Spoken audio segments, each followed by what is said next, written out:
бір ауылдың келіні қалаға бармақ болып такси күтіп тұрады. Бір мезгілде өз ауылының бір үлкен қайын ағасы КамАЗбен тоқтайды. Сол КамАЗға мініп жүре береді.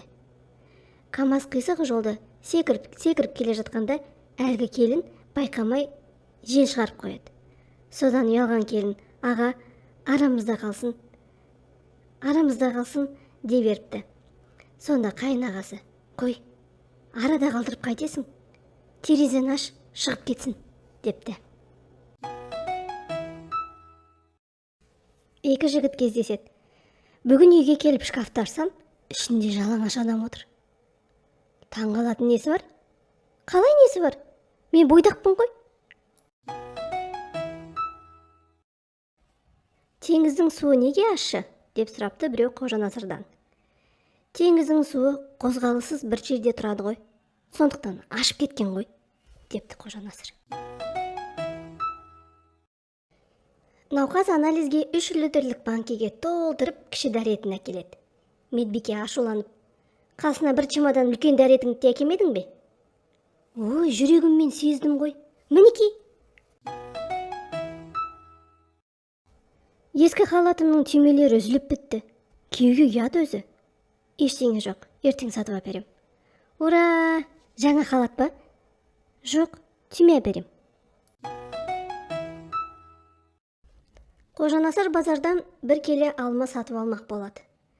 Сатушының таразыдан жегенін көріп: «Кем өлшеп толық ақша алмақпысың, мұның не?» дейді. Сатушы езуін тартып: «Ауыр болып сізді көтеріп жүрге қиналмасын дегенім ғой», деп жауап береді. Бұған қожекең: «Олай болса, міне ақшаң. Санауда қиналып қалмасын деп, мен де саған ақшаны кемітіп бердім», дейді. Бір диқан сараңдығымен аты шыққан екен. Бір күні құдықтан су тартып жатып, құдықтың ішіне құлап түседі. «Көмектесіңдер!» деп айқайлағанында әйелі естіп, құдыққа жүгіріп келеді. Құдық ішіндегі күйеуін көріп: «Сәл шыдай тұрыңыз байеке, қазір егістіктегі жұмысшыларды шақырып келемін де, сізді шығартып аламын», дейді. «Тоқта бәйбіше, сағат қанша болғанын айтшы маған?» «11:30. «Онда жұмысшыларды қазір шақырма, түскі үзілісте шақыр. Мен оған дейін жүзе тұрамын». Қожекең бірде бояу шеберханасын ашады. Шеберханаға келіп кетіп жатқандардың бірі Қожекеңді мұқатпақ болып: «Қожеке, мына бір затты ешкім естімеген, ешкім көрмеген, яғни қара да емес, ақ та емес, көк те емес, қызыл да емес, сары да емес, жасыл да емес, қоңыр да емес, сұр да емес, бір түске бояп берші», дейді. Қожанасыр оның кекесінің түсіне қояды. «Жарайды, айтқаның болсын, тастап кет». «Қашан келейін?» дейді ана, қулығын асырдым деп мәз болып.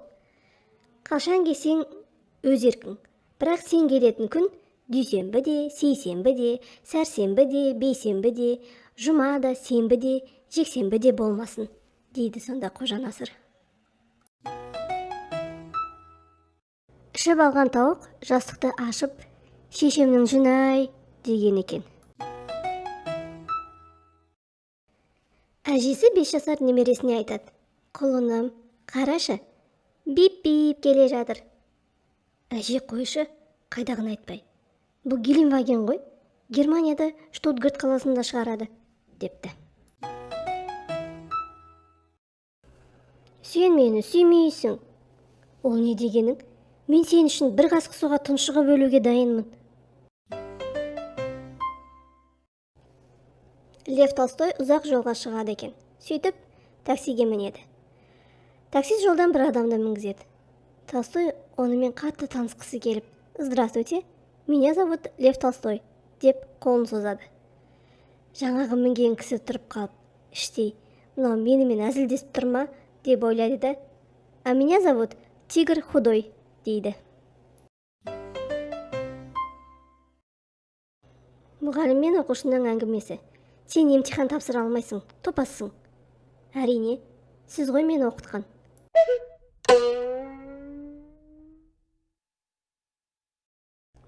Бір жігіт көлігімен зулап келе жатса, майы қызметкері таяғын шошайтып, қолын көтереді. Жүргізуші жігіт есігінің терезесін түсіріп: «Қанша?» «2000. Отыр».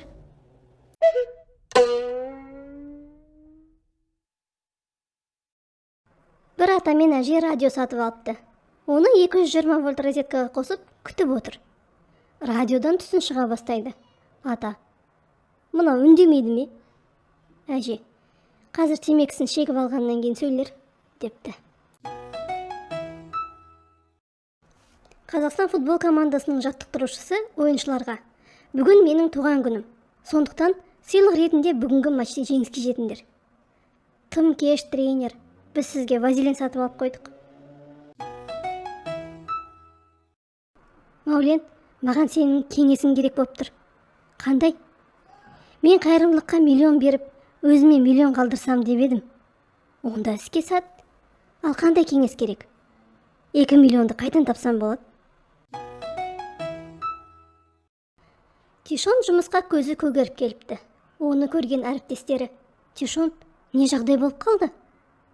«Кеше кафеде қыз үшін төбелесіп қалдым». «Саған қанша адам жабылды?» «2, енем мен әйелім», деген екен.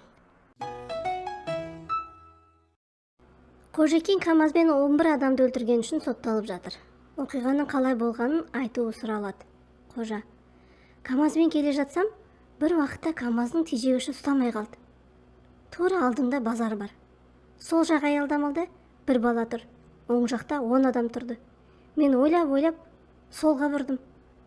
Сот: «Қалайша сонда 11 адам өлді?» Қожа: «Мен солға бұрған кезде бала оңға қарай қаша бастады». Бірде халыққа қызмет көрсету орталығына бір қасқыр келіпті. Сөйтіп күзетшіге барыпты. Күзетші айтады: «Не істеп жүрсің?» Қасқыр: «Қызыл кітапқа ену үшін құжаттарды осы жерден ала ма?» деп айтады дейді. Бір қыз қыр басында мал бағып отыр екен. Содан ішіне жел қабысып, онысы шығып кетіпті. Оны қырдың төменгі жағында келе жатқан бір қу жігіт естіп қалып, былай депті: «Қыр басында жатқаныңыз, 4 түлік мал баққаныңыз, қарындас, мылтығыңыздың даусы қатты шықты, қазба, үйрекпе атқаныңыз?» Десе, қыз саспай: «Қыр басында жатқанымыз, 4 түлік мал баққанымыз, аға сізде жігіт келе жатқанда салютпен қарсы алып жатқанымыз», депті. Досың жақпай жүрсе, Каспий Голдына 2000 теңгеден 100 мәрте ақша аударып, салықтан қашқаны үшін соттатып жіберуіңе болады. Бір мас көшеден мысық тауып алып, үйіне келеді. Әйелі есік ашады. «Мынау джунгли маймылы», дейді еркек. «Қайдағы маймыл?» деп айғайлайды әйелі. «Бұл мысық». «Мазалама, мен мысықпен сөйлесіп тұрмын».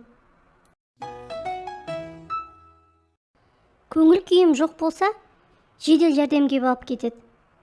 Ал көңіл күйім керемет болса, полиция алып кетеді. Мұғалім оқушыларға шығарма жаздыруда. Қане оқушылар, шығарма тақырыбы «Мен директор болсам». Барлық оқушылар жазуға кірісіпті. Жалғыз Жамбыл жазбай, терезеге қарап отыр екен. Мұғалім: «Сен неге жазбай отырсың?» «Апай, мен хатшымды күтіп отырмын», деген екен. «Жылап отырмын, тоқтамай жылап отырмын. Жыласам да бәріне шыдап отырмын. Ойлап қалма жалғызым сен үшін деп, қолда пышақ, пиязды турап отырмын». «Қарындас, неге сонша жылап отырсың?» «Менің сөмкемді ұрлап кетті. Ішінде бағалы заттар болған шығар». «Жоқ, онда неге жылап отырсың?» «Оның іші жиналмаған еді. Сұмдық, ұятқа қалатын болдым». Арыстанның туған күні болып, барлық аңдарды қонаққа шақырады. Арыстан гүлді жақсы көреді екен. Сыйлыққа гүл күтеді. Бірақ аңдардың барлығы гүлден басқа сыйлықтар әкеліпті. Қоян ғана қалыпты келмеген. Қоян гүл әкелер деп күтеді. Сөйтсе, қоян да гүл әкелмепті. Ашуланған арыстан «Гүл қайда?» деп столды ұрып қалады.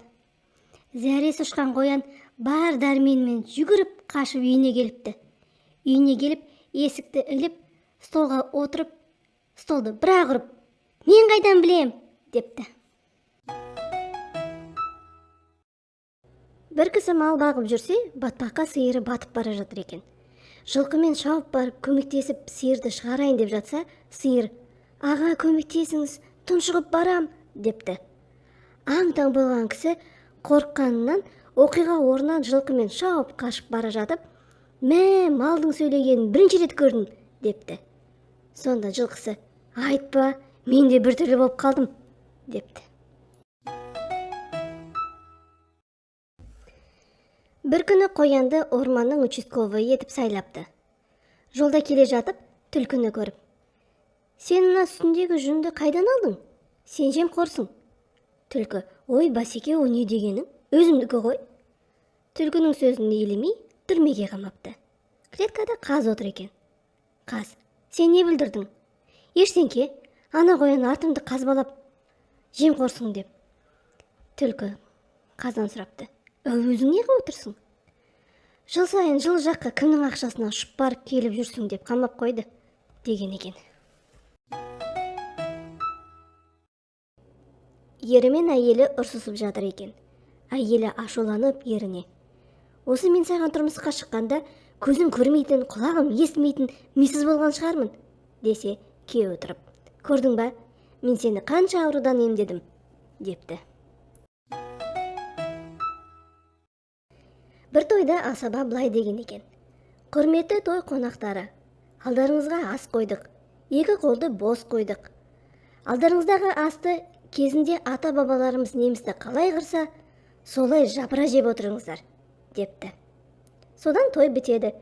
Бір кемпір қолында тырсайған екі көк пакетпен шығып бара жатса, асаба: «Әже, мынауыңыз не?» десе, кемпір: «Қарағым, бұлар пілгенге түскен немістер ғой», депті. «Менің портмоным пиязға ұқсайды. Оны ашсам, бірден жылай бастаймын». Әйел көңілдесімен жатқанда аяқ астынан күйеуі келіп қалыпты. Көңілдесі жалаңаш күйде шифонер ішіне тығылып қалыпты. Түн болып, әйелі мен күйеуі ұйықтап жатса, әлгі жігіт үстіне шубаны киіп, шифонерден шыға бергенде күйеуі: «Әй, сен кімсің? Не істеп жүрсің?» «Мен мөлмін, шуба жеуге келдім». «Онда неге жемей киіп кетіп барасың?» «Мұнда жей алмайды екенмін, үйге барып жеймін», деген екен. Теміржол апаты. Депутаттар отырған арнайы пойыз рельстен шығып кетіпті. Апат орнына келген құтқарушылар жергілікті тұрғындардың барлық депутаттарды жерлеп үлгергенін көреді. Не? Бір тірі депутат қалмады ма? Кейбіреулер тірі екендігін дәлелдемекші болды. Бірақ саясаткерлерді білесіздер ғой, олар үнемі өтірік айтады.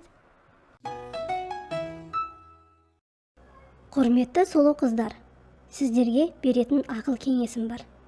Тақырбас жігіттермен жүрмеңдер. Өйткені олармен қыдырып жүрген кезде аяқ асты жаңбыр жауып кетсе, олардың басында жаңбыр тиеді де сізге қарай шашырайды.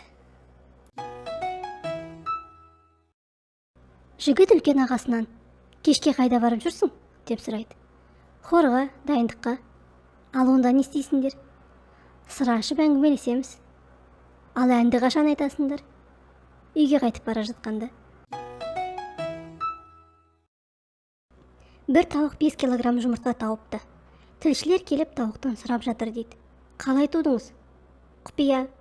«Алдағы жоспарларыңыз қандай?» 7 килограммдық жұмыртқа туу». Тілшілер қорыздан сұрауда. «Қолдарыңыздан қалай келді?» «Құпия». «Алдағы жоспарларыңыз қандай?» «Түйе құстан кек алу». Автобус аялдамадан шығып бара жатқанда, бір жас үлкен адам автобусқа қолын бұлғап, ұзақ жүгіріп үлгеруге тырысады. Мұны көрген жүргізуші жаны ашып, тоқтап, артқы есікті ашады. Ер адам артқы платформаға секіріп кіреді. Автобус көтерген шаңнан кенеттен түшкіріп, күтпеген жерден қатты осырып қояды. Бұл жағдайдан ұятқа қалған ол автобустан секіріп түседі. Алдыңғы платформадан дауыс естеді. «Біз сонда осы үшін күттік пе?» Үш мас қыз таксиге отырады. Таксист прикол ұстайын деп машинаны оталдырып, 3 минут газ басады да моторды сөндіріп, келдік, дейді. Бірінші қыз, рахмет, деп көліктен шығып кетеді. Екіншісі жол ақысын төлейді. Үшінші қыз таксисттің желкесінен періп қалады. Таксист әзілді түсінген екен деп күлкісін әрең ұстап, не үшін деп сұрайды. Көлікті қатты айдағаныңыз үшін бізді өлтіре жаздадыңыз ғой, ақымақ. Жұмыста жаңа ереже енгізілді. Кім боқтық сөз айтса, сол адам қорапқа 100 теңге салады. Таңертең жұмысқа келдік. Бір әріптесім үндемей, сосын 1500 теңге салып, демалыс күндерін қайыненесімен қалай өткізгенін айтып берді. Біз бір-бірімізге қарап, әрқайсымыз 500 теңгеден жинадық. Комментарийға. Бір көзді қыз енді құс ұясында кім тұратынына қызығушылық танытпайтын болды. Мамасы баласына: балам, көршінің үйіне бара берме. Олардың үйінде 6 бала шағасы бар. Өздері мие ашып жатса, сені жақтыра қоймас. Баласы: жоқ, мама, олай емес. Қайта мен ойнауға үйлеріне барсам, мамасы алдымнан шығып: айналайын, келдің бе? Енді сен жетіспей тұр едің, деп айтады, деген екен. Әкім аурухананың тыныс тіршілігімен танысайын деп, бас дәрігермен бірге бірінші палатаға кіріпті. Әкім науқасқа: науқас, сіз қандай аурумен жатырсыз? Геморрой. Немен емдеп жатыр? Зеленка жағып емдеуде. Арыс шағым бар ма? Жоқ, бәрі дұрыс. Содан екінші, үшінші палаталарда жатқандарды геморройын зеленкамен емдеуде екен. Шағымдары жоқ.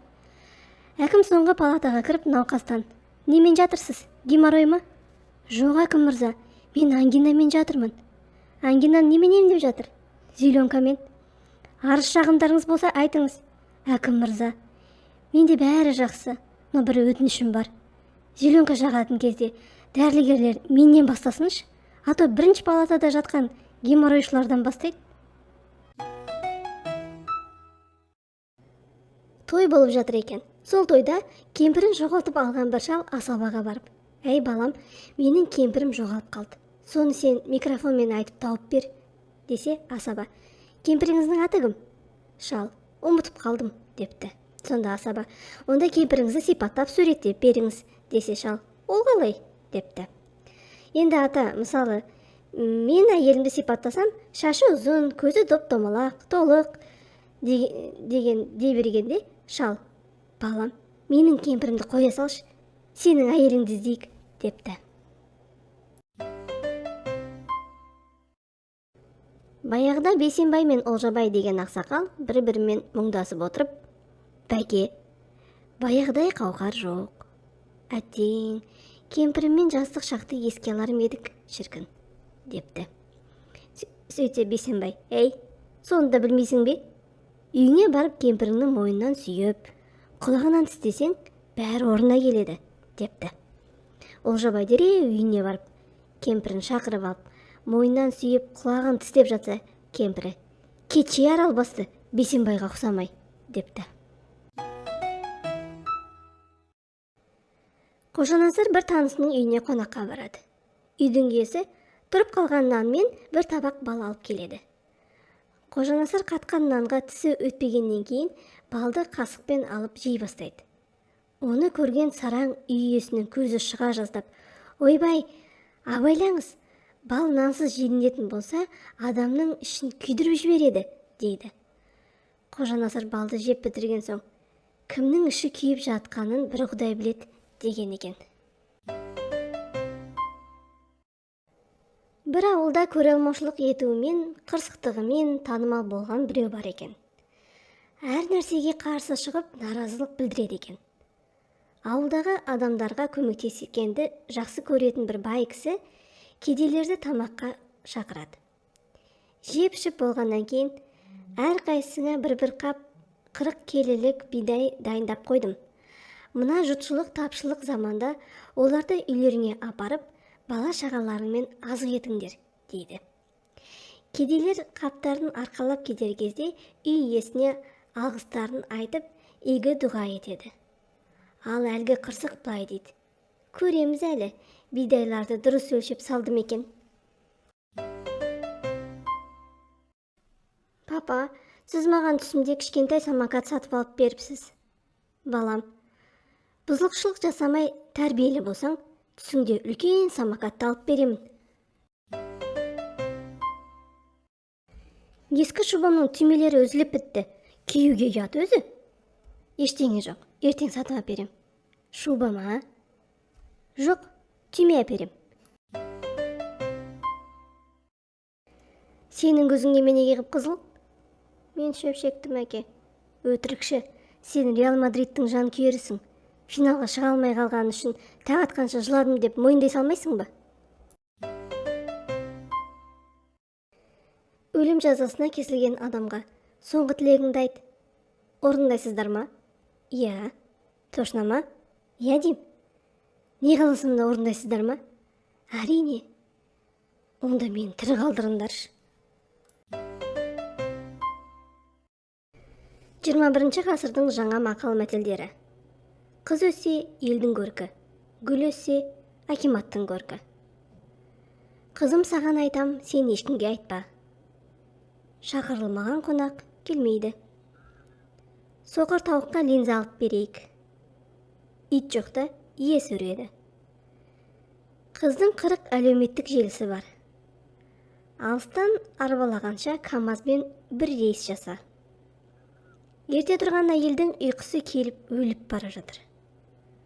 Асықпаған арбамен, асыққандар таксимен бара берсін.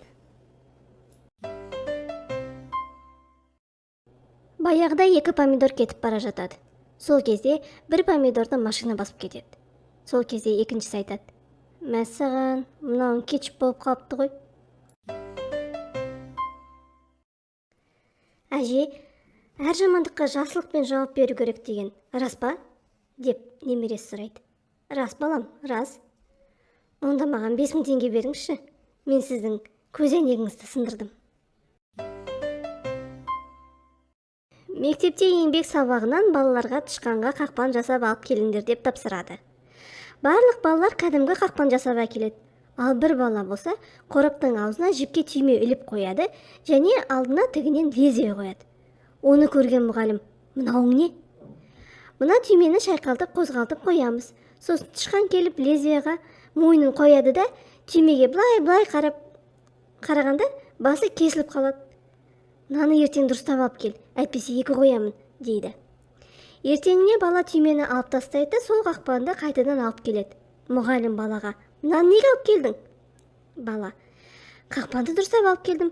Енді тышқан келіп лезвиеға мойнын қояды да, түйме қайда деп былай қарағанда басы кесіліп кетеді.